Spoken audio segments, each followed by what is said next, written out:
So in the studio with me is Agnes Kirabo, who is the Executive Director for Food Rights Alliance. And just a bit of background, she's a seasoned food and agriculture policy analyst with over 15 years experience advancing policy, legal and practice reforms in agriculture and food governance that promote and protect people's rights to adequate food and that uphold people's dignity. She's significantly contributed to agendas on public finance for agriculture, land and water resource governance, seed security, biodiversity and farmers' rights, intellectual property rights in agriculture and food systems, trade and agriculture, access to supportive production services, food safety and food governance. I feel, Agnes, that I've said all of it, but I'm sure there's so much more. Actually, I feel I've not said half of it. I just picked this from LinkedIn, but I'd like to know from you, what have you been up to? Yeah, it has been a very long journey and a professional journey. I always love to tell people that professionally I'm an actress who specialized in scripting with a professional bias in radio and TV production. I was on stage for so many years, the years of my life. I was a stage girl behind microphones, not speaking on podcasts like now, but backing up and dancing and acting and bringing real life on stage to allow people to learn. That's where I started, and from that, I did a bit of radio presentation, content development, and I disappeared into social work and community development. And at all those levels, I've been adding professionally because I have my diploma in music, dance, and drama. I know it's laughable to so many people. They don't want to believe, but I think when I say it, then people get to appreciate why I do things in a certain way and not like any other person. And after that, then I got into community development and adult education, and so my bachelor's degree is in adult education, and I specialized in human relations and human psychology. So from it's a very, I'm trying to get to how you got into agriculture from MDD, and then from, how did you get yeah, because I had an opportunity to work with an agriculture-based non-government organization in Uganda. It's commonly called NGO, and this is an NGO whose vision was improve the quality of life of small and medium holder farmers, which was working up to promote and improve people's livelihoods through food security, access to markets, and things like that. So from MDD, from radio, I end up into an NGO. And because drama is about social mobilization, it's about mindset change, it's about community education. So I ended up working strongly with farmers beyond the technical extension of how to plant and what, but why you should plant and why you should do certain things in a different way. So while I was in this organization, I was introduced, we were all introduced, we were given an opportunity, all of us were introduced to advocacy. And of course, the bulk of my colleagues were from the agriculture background, scientists. Yeah, these advocacy things were not amazing to them. They loved engaging with the farmer. You give a farmer a bag of cuttings, a piglet, and then a few months later, you go back and there are piglets, many of them, and that would satisfy them. But personally, because I'm coming from a behavior change background, I wouldn't love it that we could only go for a Christmas break as an organization, and upon returning, the farmers are not doing the way they were doing while our colleagues were frequenting their farms. And it used to disturb me a lot. So whatever they were doing was not sustainable? It wasn't sustainable, but also I was asking myself, what about other farmers that are not being reached out by our organization? What about the bigger picture of food insecurity elsewhere, even within the communities where we're working? We're just working with a handful of them. What about the others? So for me, I have gone to school driven by my passion and not necessarily what the school has to offer me. And you see how I end up in human rights. I end up in human rights, but also every year as a person, I evaluate what I've been doing. I create time to think around Christmas break when everybody's in merrymaking. I want to go into a quiet place alone and then sleep eyes up and reflect on how I have moved the whole year. What have I been able to achieve? What change have I been able to cause? So I started my career looking at the issues of farmers' rights, and that is not good for the farmers because the organization I was working with was improving livelihoods of farmers. So I was so much of farmers. Until one day, when I did my first campaign, it was about the maize campaign in 2007, when the prices of maize dropped to around 50 shillings per kilogram. And I was traversing the corridors of Parliament, engaging parliamentarians. And then one parliamentarian found me in the corridors crossing from the, is it A block to the B block of Parliament, and laughed at me. Said, look at this young girl. I know you're here to talk about farmers, but do you know that farmers at this time, they have already had their meal? And I'm sure you've not had a meal. But you're here, working in, leave those people alone. There is no country that has developed with smallholder farmers. It touched me greatly, and, I was like, okay, indeed I had not had a meal. So I realized that continuing to talk about farmers, even the children of farmers do not want to associate with farmers. They don't want to associate with their background, but they're the ones in the decision-making tables. So that year, I shifted from talking about farmers and started talking about food. I started talking about hunger. I started talking about malnutrition. Because I knew that even those that sit on the tables, they eat.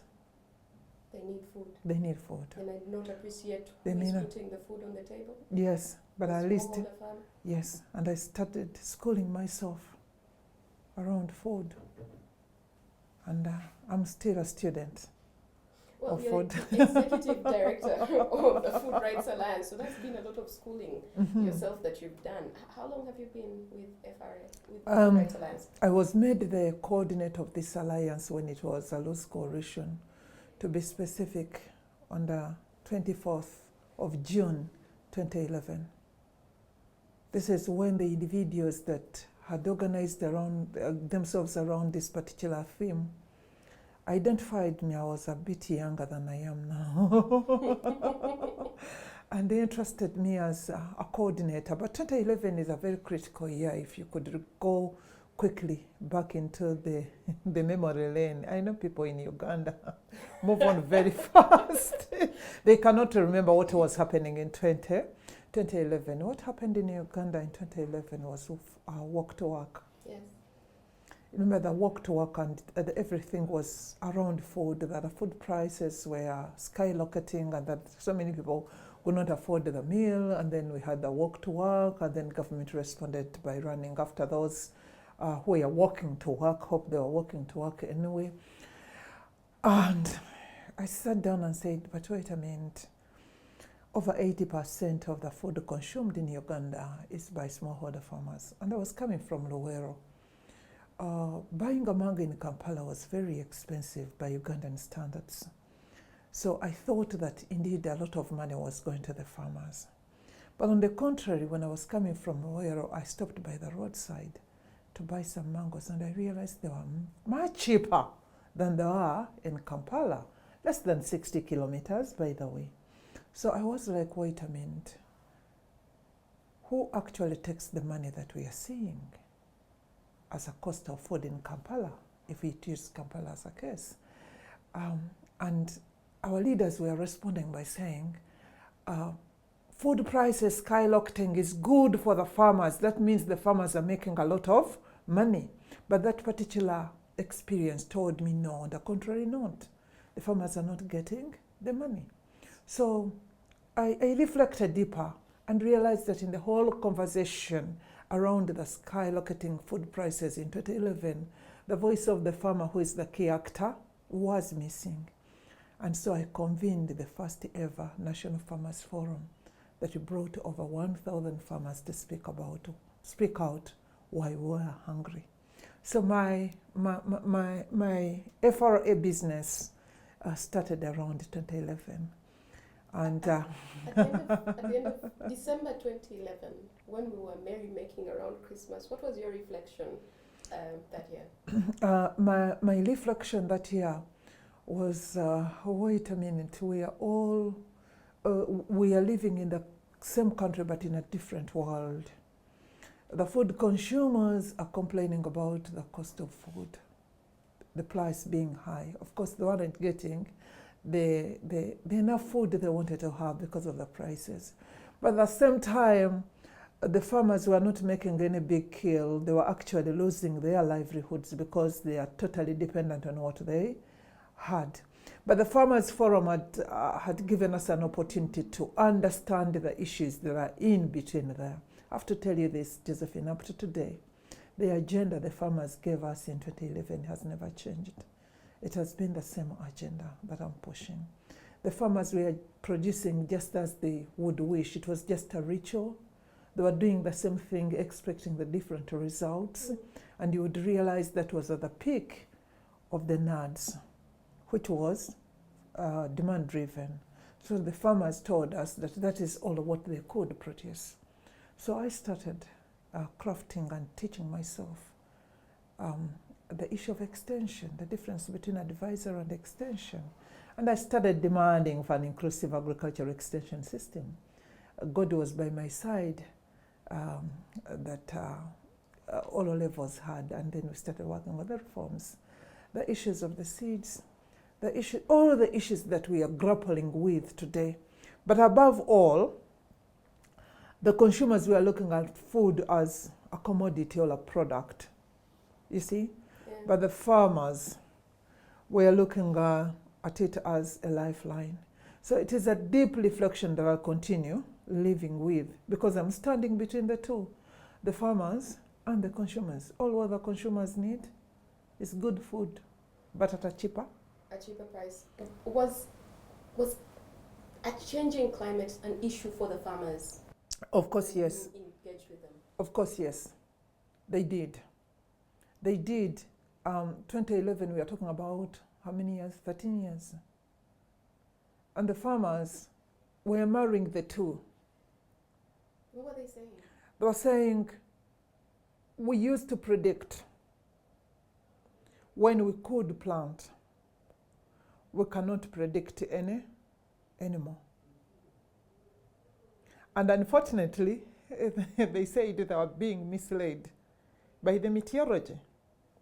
Because meteorology would come and say, please, there's going to be an El Nino, whatever the word is. And they wait for that too much. For the farmers, they don't understand the terms. For the farmers, they say, there's going to be too much rain. And there is too less rain. They're told this rain that you're seeing is just dramatic. It's not going to leave. Don't plant, you're going to lose your seed. So they listen to the meteorology message. And unfortunately, the rains are longer than they were. So they were living in a confusion, and they continue living in a confusion. Actually, my own mother told me she loves listening to meteorology. Said, I love listening to those messages from government. For her, everything from radio is from government. Said, I want the weather messages from government. And then I asked her why. Because I do contrary. That's what she told me. Because I do contrary.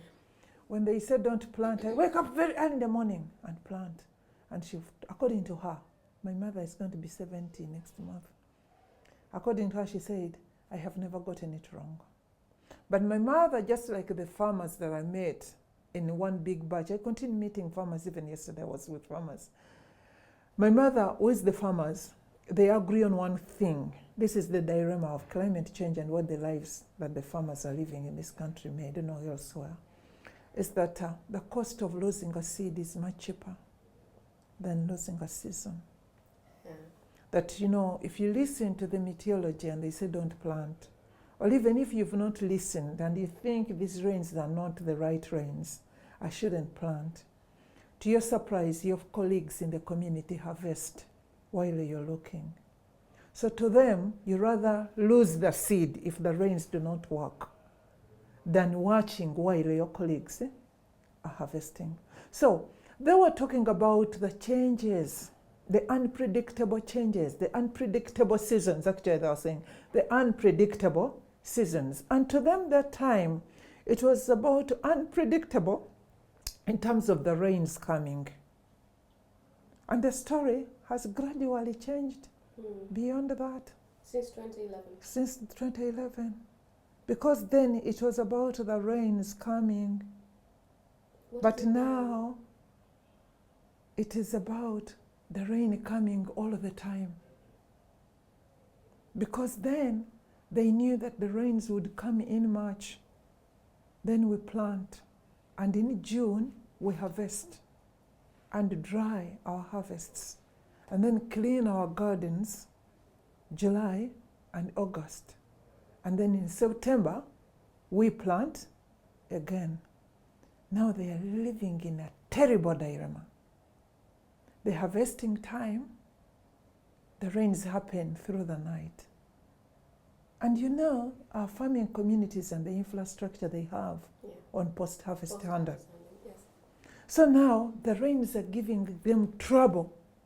Not in, while they thought that we'd rather lose a seed, but don't lose a season. But now the dilemma is everything. Where are you from, Agnes? You mean?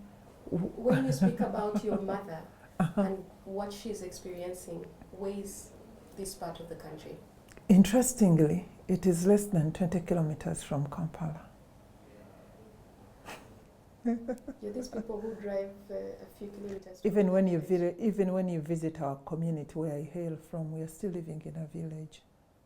My home, our home where I grew up, the place is called Chinawa. You've heard about Chinawa High.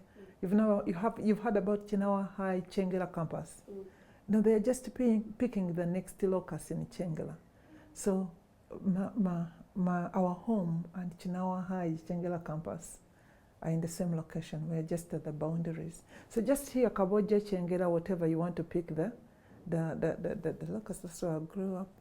And my mother still lives on a small farm, close to 2 acres. Our land is still there in her banana plantation, with her zero grazing cow, with her local poultry, with her vegetables, and that's why I grew up. This reality that you've been painting of your mother and the seasons and the changes and so on, when you're interfacing with other farmers across the country, and I'm assuming this is across the country, yes, right? Is it the same? It is actually the same. This year has been a very busy year. The way I feel it is like I'm in November. I'm surprised that I'm in June, in the month of legends. I know what you're talking about. No, There's a legend next to me. No, Josephine, legends are born in June, and we are born in June. It is just June, but I have been in the communities more intensive this year than the past couple of years.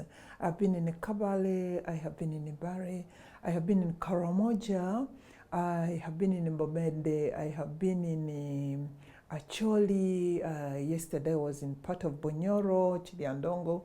I have been at the lake shores in Katosi and those other islands. I have been there more fondly this year. What are you seeing? What I'm seeing is confusion. You cannot actually know who has the right message to give who. Actually, it is a very big risk to pretend to give a climate change message now, because you're bound to be cast or quoted. It's a dilemma. I have told you, early in the year, I saw maize in Masaka, Kalisezo, people abandoning maize in their compounds. They don't know what to do with it. You know, you have just put it out, and then the dramatic rains happen. And this smallholder farmer has a lot of work. This woman, Josephine, are you aware that the average age of a farmer is 50? And 70% of those are women. Yeah. The younger people have moved on. They can't be part of this drama, this unpredictable drama. Were they ever part of it? Yes, they were. They were. That's a different conversation. But this particular program is interested in jobs. I don't think we are committing a crime to digress a bit into that. The younger people can't be part of this drama. It only takes the courageous people, and you know the most courageous people are women. It can only take them. You look at what the women are going through. They can't be away. They cannot know that today they are going to put out their produce, and even tomorrow. So even taking them away from their homes for a meeting, a community meeting, is a big burden. The rains happen anyhow. They don't know when to plant. They are those that planted. They have lost. The crop has failed. I have seen farmers, Josephine. Do you know your maize crop failing at flowering? This is where the whole hope and motivation of a farmer is. And you go through the whole plantation when the maize crop has failed at flowering. They don't know what to do with it. These farmers have not lost that crop, Josephine. They have lost the school fees of their children. They have lost their dignity. They have lost themselves. And if they were not living in a natural environment, we are going to start seeing mental illness leaving the city centers and aggressively getting into the rural areas. Well, you know, you lost your livelihood this season. You've lost your livelihood the next season. Agnes, you're painting a very bleak, daunting, scary picture. And it is the reality that you're seeing on the ground. Are there what are these women, these smallholder farmers, these men, what are they doing to help themselves? Is there any adaptation that you're seeing? They are diversifying. And for me, that is where my worry is. When I start seeing people planting a lot of timber trees, I get a bit worried. Because we have to eat. And to start with, those of us in Kampala, in the urban areas, we have several options to eat. Somehow food finds its way to Kalere or to Nakasero market, regardless of where it has come from. All what you need to do is to work and earn and buy it. But those people can only eat if the food system is strong. So if the men are converting the land into timber. You say the men? Yes, they are the owners of the land. The decision makers. My dear, you as a woman, to plant timber on somebody's land, you know, I don't know, maybe among the Baganda, why did they call the women Bachala? Why do people think we are visitors? They are never... I've never thought about it like that. That we come to Kochala, we are Bachala. They are never confident that that is where we have come, or we have come to live, and we shall always be there. So you can be allowed to plant crops that can be forgotten very easily. So the owners of the lands are making some investment decisions. By the way, Josephine, farmers are investors. And they make investment decisions, and carefully thought through investment decisions, although not written or documented, and we think that they don't make investment decisions. So I'm seeing gradually moving away from the food crops to other crops, trees, to coffee. That's not such And a bad thing. It shouldn't be a bad thing. I would be happy. But also we have studies that indicate that the money that is yielded from agriculture among the farmers, not even 30% is repatriated back into the household food security. After selling, people think of using the money for things that are far away from food. You've looked at the recent UDHS, the Uganda Health Demographic Survey report. It tells you we would have been towards seeing malnutrition to history, or what? Hunger is growing.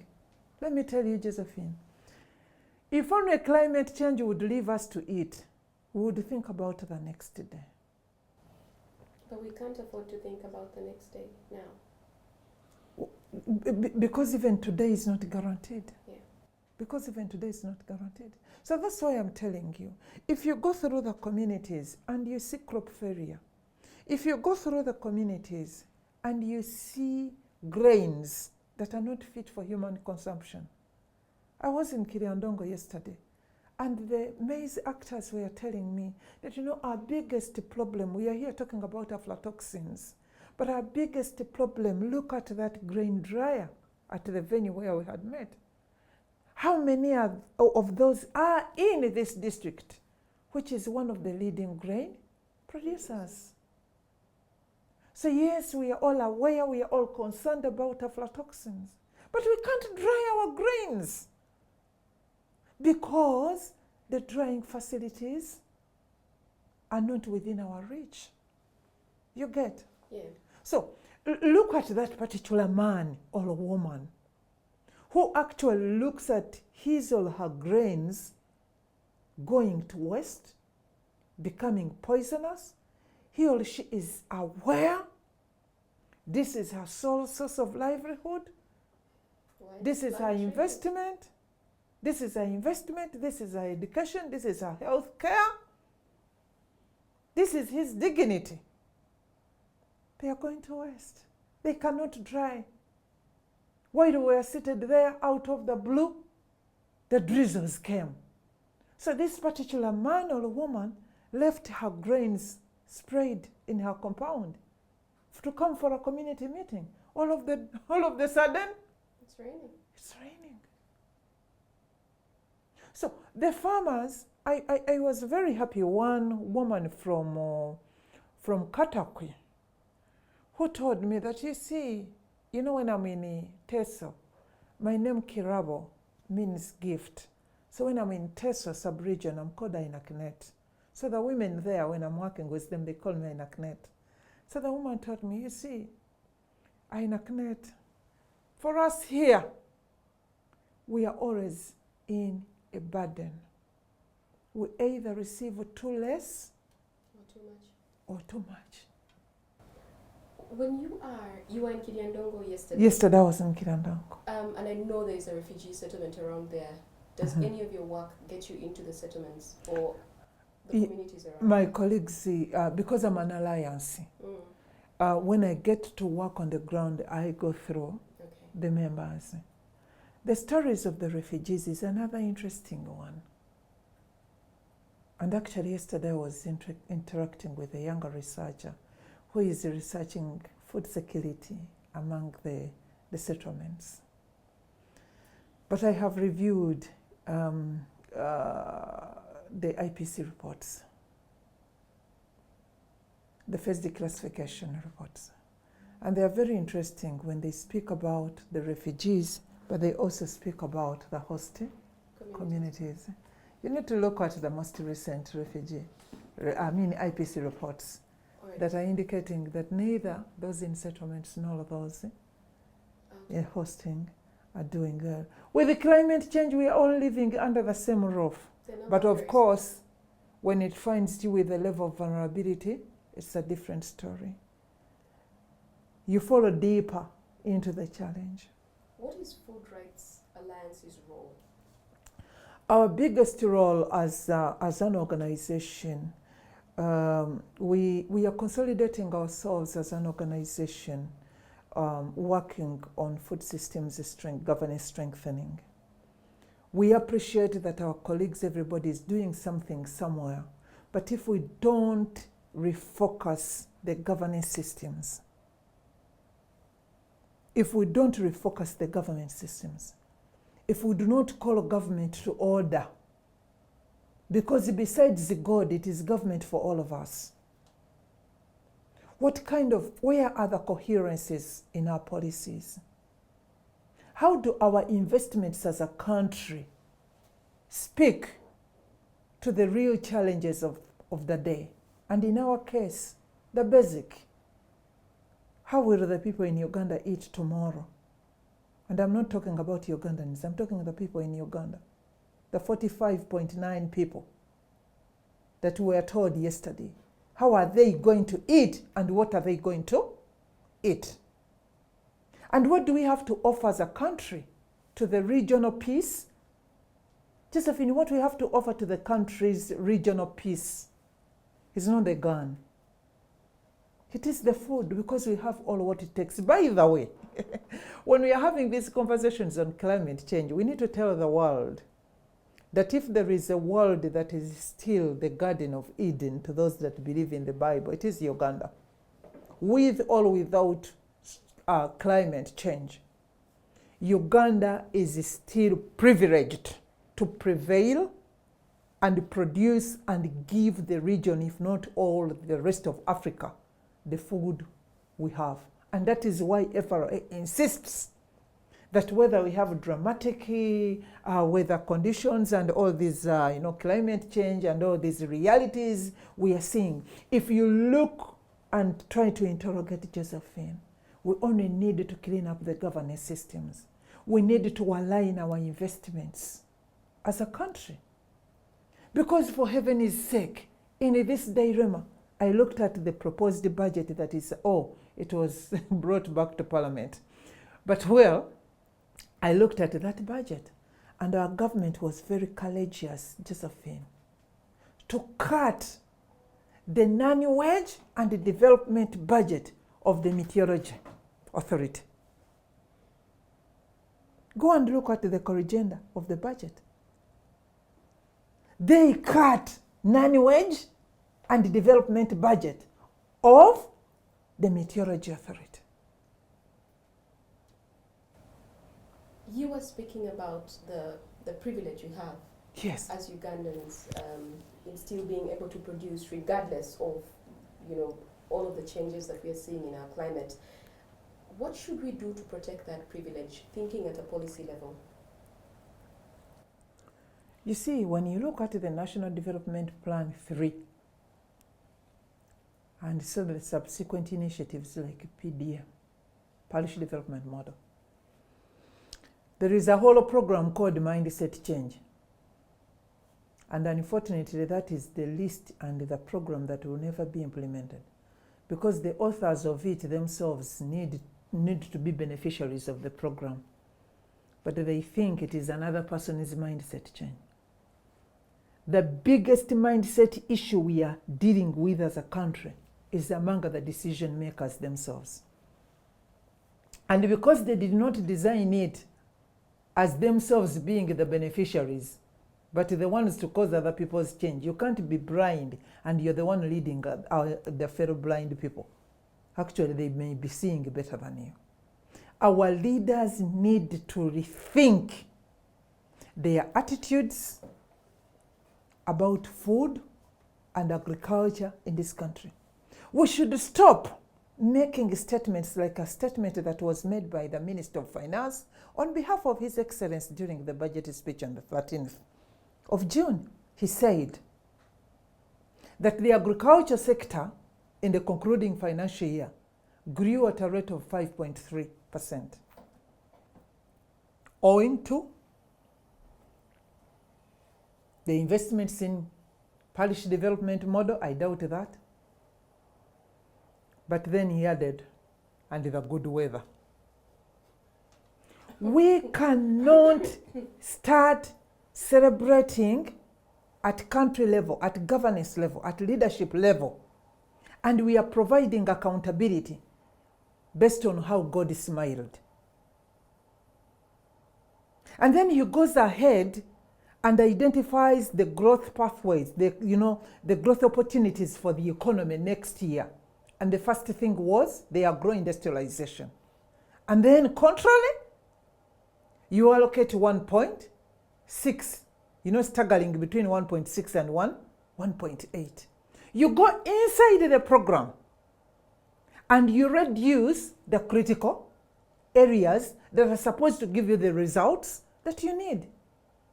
So if I'm recruiting students of Mindset Change School, it is these people that are deciding, that are framing, that are shaping, that are providing, but now doing one thing, misleading the rest of us. Let me tell you, Kenya needs our maize. Sudan needs our maize. Rwanda needs our milk. Our maize needed in Zambia. How? We are very unserious. A country of our nature, we are importing carrots, we are importing mangoes. Eh? And the recent African Union report actually confirmed that, that's the biennial review report of CADAP, confirmed that it was only Kenya in the region that was on track on ending hunger. A country that we are feeding, it is now feeding us. Onions, stupid things. Onions, mangoes. Then we import juices and grapes from Egypt that only benefits from the Nile. And the Nile hails from here, even if we steal water from it using cups. The Egyptians will not know. And we are not doing that. Give me a little hope, Agnes. Surely No. there must be something going I right. cannot give you hope, Josephine, when we are seated in a privileged country where 34 million people suffered food insecurity. And then 10.4 million people, severe food insecurity, meaning that they never had a meal yesterday, they don't have a meal today. How can I give you hope when we cannot do the basics? How do you see our future, thinking through climate change and where we stand right now, how we are doing things? The future lies in not discussing climate change in isolation, but relating climate change with the real lives that the people in Uganda live, but also the real economics of where we want the country at the macro level go. Let us not draw a line between the two.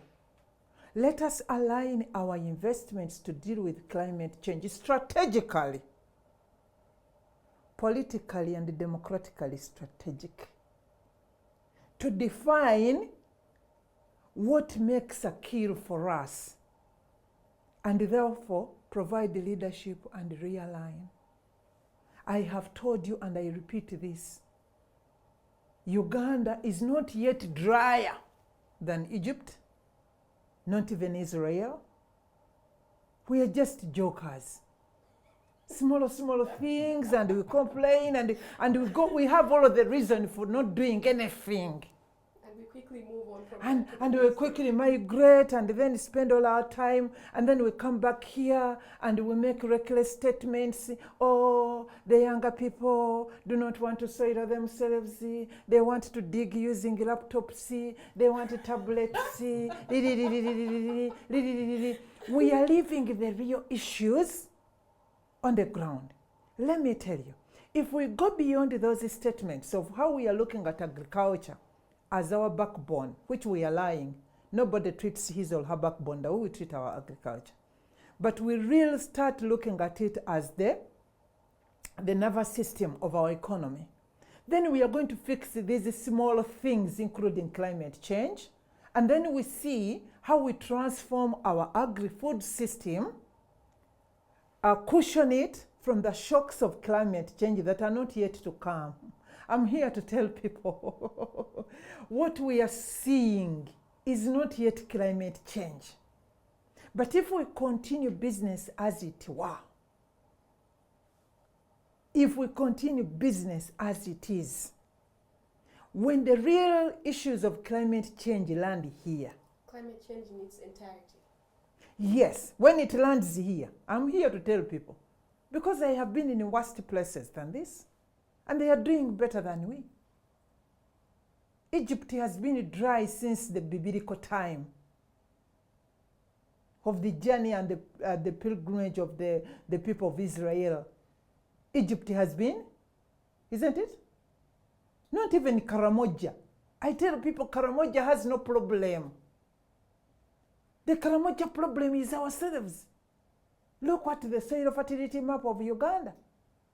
Karamoja has the most fertile soils in this country. Oh, Karamoja, oh, hang in Karamoja, oh, hang in Karamoja, oh, hang in Karamoja. We love talking about our problems and we don't want to do things about them.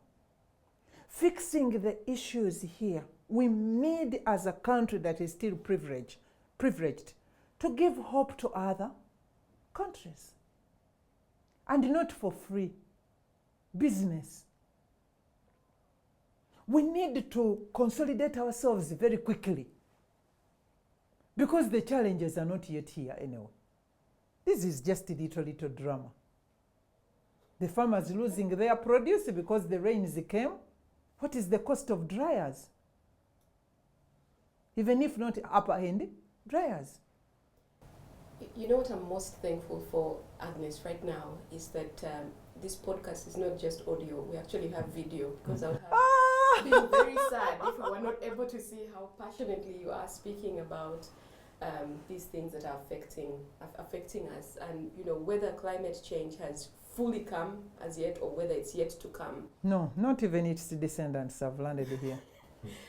What would you like us to take home from this conversation, just briefly, in terms of thinking about food security and thinking about climate change? We need to know that the conversation on climate change globally is not a problem approach that we are dealing with it here. I don't know where else in Africa. Let me talk about Uganda.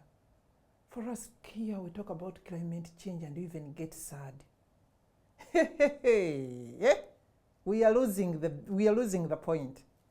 Elsewhere, climate change is big business.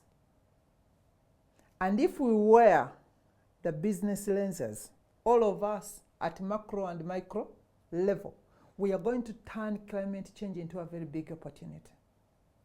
When your thinking is in a business, is in a problem mode, you don't think anyway. Why did I even use the word thinking? You don't think. All what you need is sympathy. You cannot negotiate. You cannot put alternatives on the table, because all what you need is a funeral. Everybody to come around you and you all weep. I'm here to tell you, climate change is a very big opportunity. It's a very big opportunity. To see that opportunity? Start by accepting that it is a very big opportunity. I cannot show you the opportunities when you yourself don't believe in it. First, believe and work on your mind that climate change is a very big opportunity. So our problem is mindset change. Because we love sympathy. We always want to look at problems like the problems of... Let me tell you, I'm a Christian. There is no problem that prevails above humanity. We are given the divine power. But we love climate change. Let us open our minds and let us open our hearts, including our leaders, and start looking at climate change as a big opportunity. Then we are going to put big proposals on the table that are going to turn around. Otherwise, if we start glorifying climate change and keep, feeling sad about it, it is even going to prove to be bigger than what it is in our mind and even in our environment. Secondly, agriculture has been condemned globally as one of the contributors to climate change. But at the same time, it bears the brunt. The good news is, besides all those conversations, we shall eat and food has to be farmed. Therefore, those of us this side of the world that are looking at transforming our agri-food systems, that I'm encouraging to wear the business lens, the opportunity lens, while dealing with climate change. We have to put those two attributes in mind. And the last thing that I need to tell you, with or without climate change, the 45.9 million people in Uganda will eat, and to me, they must eat an adequate meal 3 times a day minimum. So those are 45.9 plates times 3 a day. Big business, big money, big food. So the choice is with you. Either to sit and mourn climate change, or to look at it from an opportunity point of view and we turn around how we deal with it. Otherwise, there is no business without challenges. And then lastly, my mother told me that even when she was in school, they were asked to define climate. And the definition was like change in weather, according to my mother. So she said, I hear people talking about climate change, but has climate ever been static? It will never be. So if we are waiting for it to stop, for us to come out of the morning mode, and then we dictate which direction it takes.